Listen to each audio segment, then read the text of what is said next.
அம்மா அம்மா அம்மா கேக்குதா? வீட்டுக்குள்ள வரும்போதே அம்மா அம்மான்னு வர வேண்டியது நம்மளையெல்லாம் கண்ணுக்கே தெரியாது. இதுவே டீ வைக்கணும் தோசை சுடணும்னு பொண்டாட்டி ஞாபகத்துக்கு வரும். அப்ப மட்டும் முப்பாத்தா முப்பாத்தான்னு கூப்பிடுவாரு. மத்த நேரமெல்லாம் அம்மா அம்மான்னு கூப்பிடுவாரு. அம்மா அக்காட்ட இப்பதான் பேசினேன். ஊர்ல இருந்து கிளம்பி வராளா? ஐயோ எனக்கு ரொம்ப சந்தோஷமா இருக்குமா. இவங்க அக்கா வேற வராளா? இதுங்க ஆட்டத்தையே சமாளிக்க முடியல. இனி அவ வேற வந்துட்டாலே இதுங்க எச்ச ஆடுமே. அம்மாமா சீக்கிரமா வீட்டுல ஸ்வீட் எல்லாம் செஞ்சு வைங்க. அக்காக்கு பால்கோவானா ரொம்ப பிடிக்கும். பால்கோவாவும் செஞ்சு வைங்க. பால்கோவாவா? உங்க அம்மாவுக்கு பால்கோவா செய்ய தெரியுமே. இப்பதான் எனக்கு தெரியும். பால்கோவால செய்வாங்களா?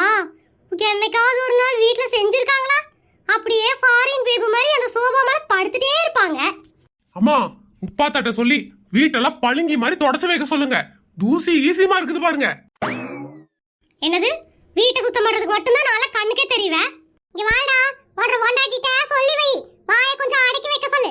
என்ற ஒண்ணு வந்துட்டு போற வரைக்கும் அவ வாயை மூடிட்டு இருக்கணுமாக்கும். இவ அக்கா ஊர்ல இருந்து தானே வராங்க. என்னமோ சந்திரமண்டலத்துல இருந்து வர மாதிரி இந்த ஆட்டம் ஆடிட்டு தெரியுதுங்க. அப்புறம் ஒன்ற ஒண்டாட்டிய நல்லா சமைக்க சொல்லு. பருப்பு கடையிறன்னு எதையாவது ஒண்ணு செஞ்சுட்டு இருக்க போறா. இல்ல இதுக்கு மேல வாயை மூடிட்டு இருக்க கூடாது. இவங்க அக்காளுக்கு போனை போட்டு மொத்தமா வரவிடாம பண்ணாதான் இதுங்கெல்லாம் அடங்கும். நம்மளும் ஹீரோயினா இருக்கணும்னு தான் நினைக்கிறோம். ஆனா வில்லியா மாத்துறதே இந்த வீட்டாளுங்க தான்.